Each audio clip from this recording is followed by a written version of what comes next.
So, finally have a place close to home I can take overnighters to go solo.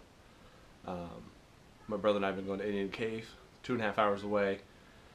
Really bad cell phone reception, so we can never get any messages in and out. I found a place in Bellevue.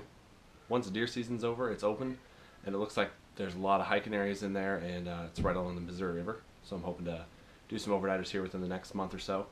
So I'm going to show you what I have in my pack for a solo winter overnighter.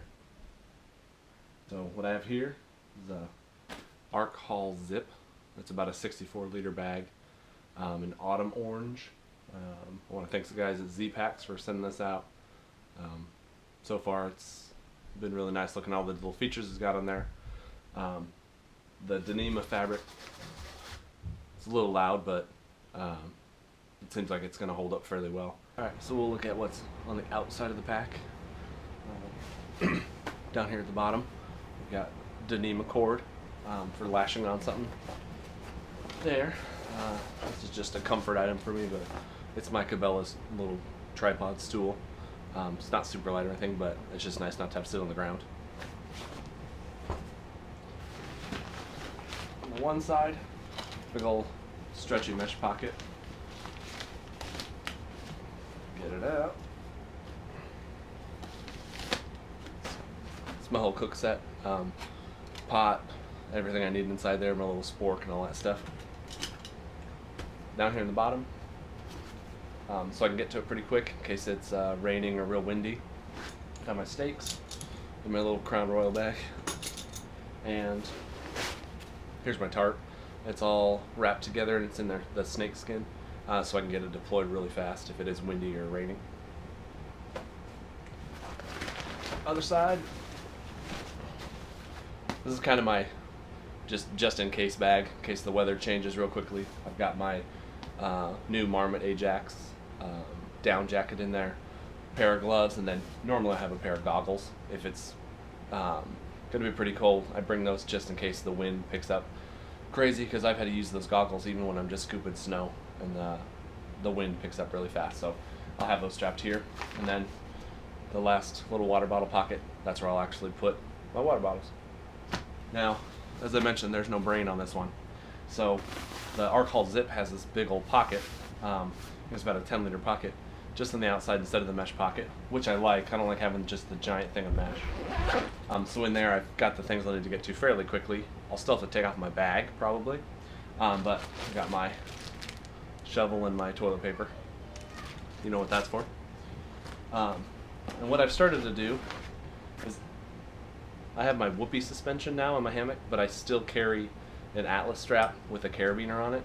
I've used this to wrap around a tree and hang my bag, or it's kind of my just in case if I really need to have a lot of extra length on one side of the hammock for a hang because the trees are way too far apart. I can add that to it. Pack cover, Z-Packs. I got a pack cover to go with it. It's like up to 75 liters, so it's pretty big on the bag, but it works well with Cuban fiber. Never had anything Cuban fiber before.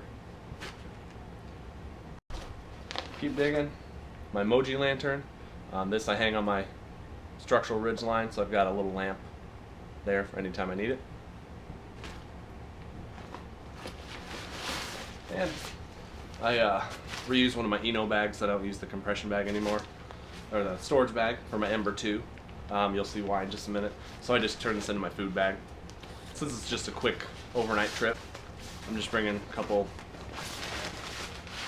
pre-made meals and first aid kit. And last thing in here,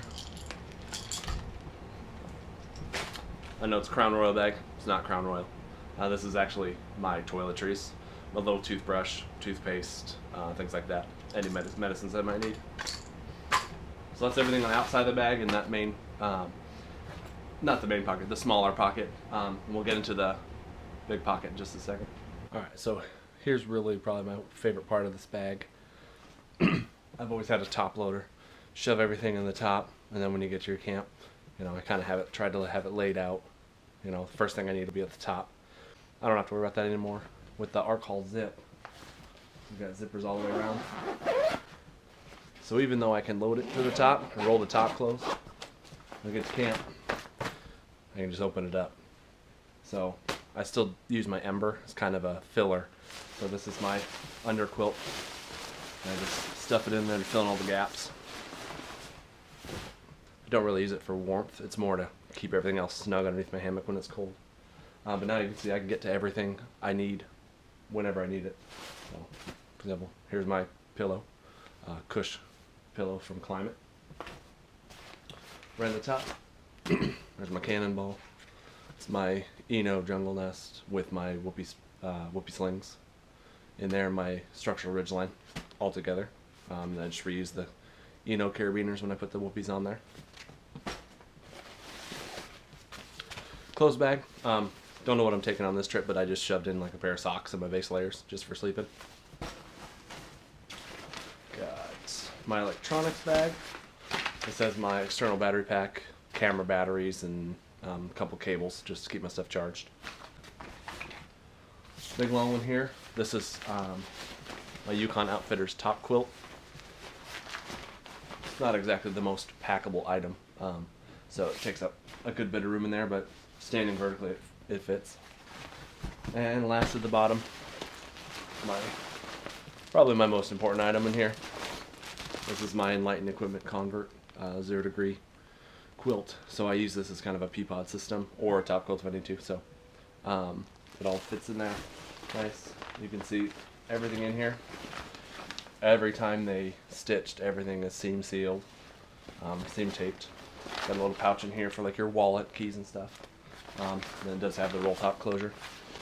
I'll be able to give you more information about it after I actually use it for my one night trip.